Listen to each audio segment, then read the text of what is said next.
Walt Haneke, ACI Northwest Incorporated.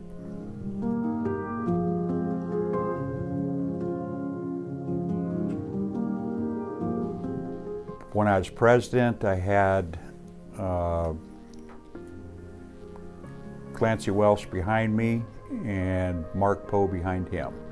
And ahead of me was Max was president when I first started in, and Chris Kopensky was president just ahead of me.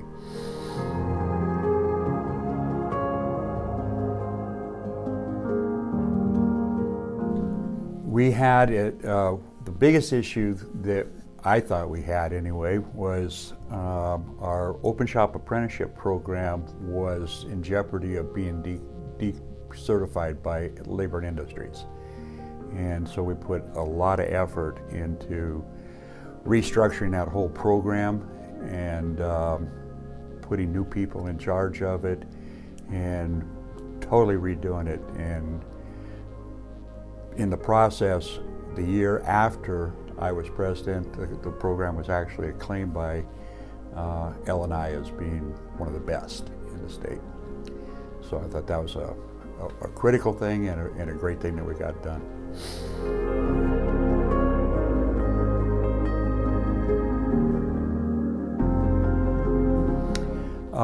When I became president, I wanted to get the two states, Washington and Idaho, to recognize a lot of programs. The reciprocity between the two states kind of sucked, still does. There's some issue with Idaho giving preferential treatment to bidders that are from the state of Idaho, and Washington doesn't like that. So things like apprenticeship programs in Idaho aren't recognized in Washington and vice versa. The stormwater classes, if you get certified in Washington, is not recognized in Idaho and vice versa. Those issues I tried hard, worked with Idaho AGC and state legislators in both states to try to get that resolved. And unfortunately I wasn't able to. I'm still working on it.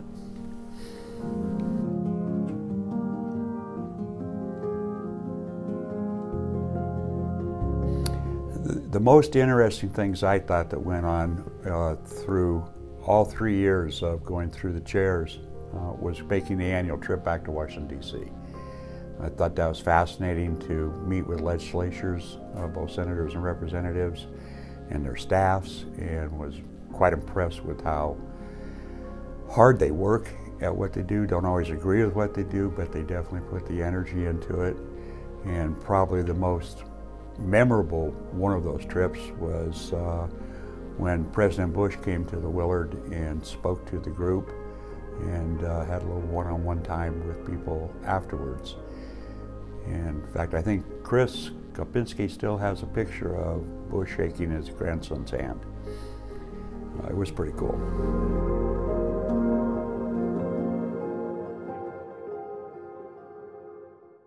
And at the beginning of 2008, I mean, it was booming. Everybody was going strong. We were hiring everybody we could find, had more jobs than we could handle. And if you look back at that time a little bit, you see by the end of that year, things kind of fell apart. But the year I was there was a booming economy, both for the nation and for the construction industry, all across the United States, and was also here. Unfortunately, 2009 wasn't as good.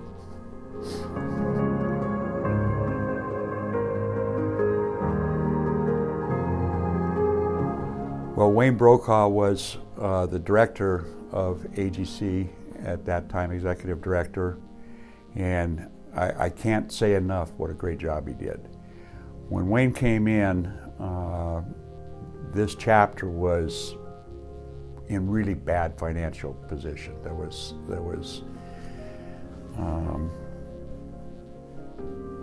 some things that were going on that were not properly tracked, and we scrambled hard. I think that there was an effort by two earlier presidents, Mr. Stewart and I can't remember the other one, that worked hard to get it turned around, and the first step was to bring in Wayne. And Wayne really did an amazing job of turning that around. Wayne also lobbied hard that you wouldn't find a bigger supporter of the AGC, both our chapter and the whole AGC organization than Wayne. He was a strong advocate, and I think helped speed up the approval and financing of the North-South corridor in our area. It's just one of the things he did, and that was, I thought, was fantastic. The staff he put together, starting with Cheryl and on down, I don't think there's a staff of any organization would do a better job than they do. When they put on events, they're there before anybody else shows up, and they're there after everybody else leaves. They just work their backsides off. It is an amazing group.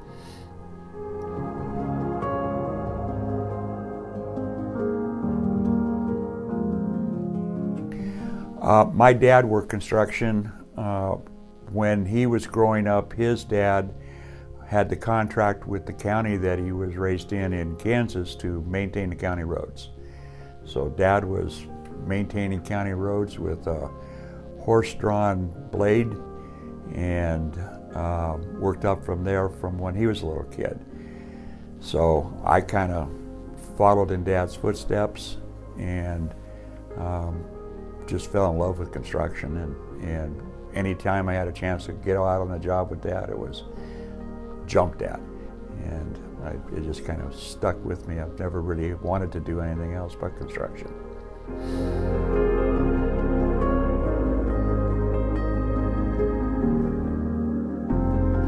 Well, I-90, as far as the projects that I've worked on over the years, I-90 sticks out the most in my mind. It was the very first section of I-90 through this area was built by the company my dad worked for. He was the general superintendent right around Oregon. And I was out there, wasn't very far from where we lived, so I was out there scoping things out after school on my bicycle. But a lot more of it got built when I got old enough to be on the crew. And so from the Idaho state line to Ellensburg, there's just about not a single section of that I-90 I didn't work on one way or another.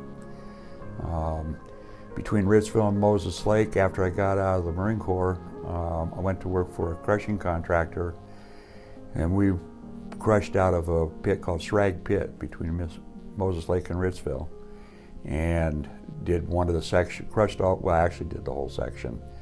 But in the process, we crushed over 1 million tons of rock for that section of road in 1 year.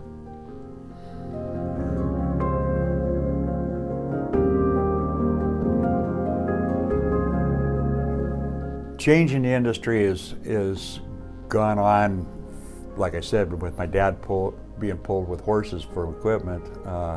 But I think the biggest one, even from going way back to then, but definitely in my lifetime, is computers and the technology that goes along with them.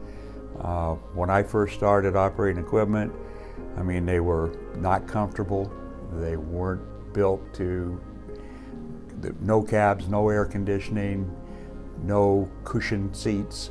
And now we have machines that all you have to do is sit there and steer them. They do the grade control all by themselves to tolerances of less than 1 inch vertical and horizontal, and it's allowed us to take people that aren't as skilled, because it's getting harder and harder to find the skilled operators, put them on a machine, and they operate it as if they've been running it for 30 years.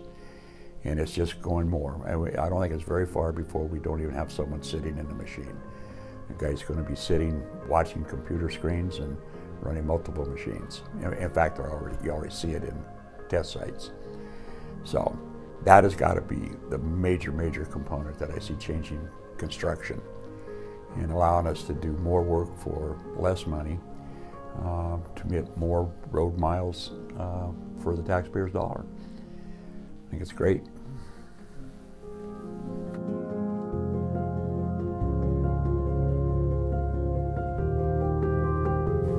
Our company belongs to the AGC for, I would say, probably the major thing is the advocacy at all levels of government, from the local, city, county, state to the federal government. They are constantly striving to educate politicians into the pluses and minuses of things that affect not just construction, but the whole country as a whole. A lot of people don't realize just how many people are employed in construction, directly and indirectly. And you get that through to some of these people and say, oh, really? And we say, yeah. And then they put up barriers that make it more and more difficult and add costs that the general public never sees. One of them that just bugs the crap out of me is Washington State collects tax on the project. So if you bid $1 million to build a piece of road, it's taxed at almost 7%, or $70,000 of that million goes back to the general fund instead of building a road or another road. And that just doesn't make sense to me, but we try to get those kind of things changed and addressed. So that's got to be the #1 reason. The association with other contractors and the not just the sharing of ideas and desires for going forward in the industry, but just the friendship. I mean, I don't think you find a more friendly, more enjoyable group of people to be around than contractors. Maybe it's because I am one. We are the AGC.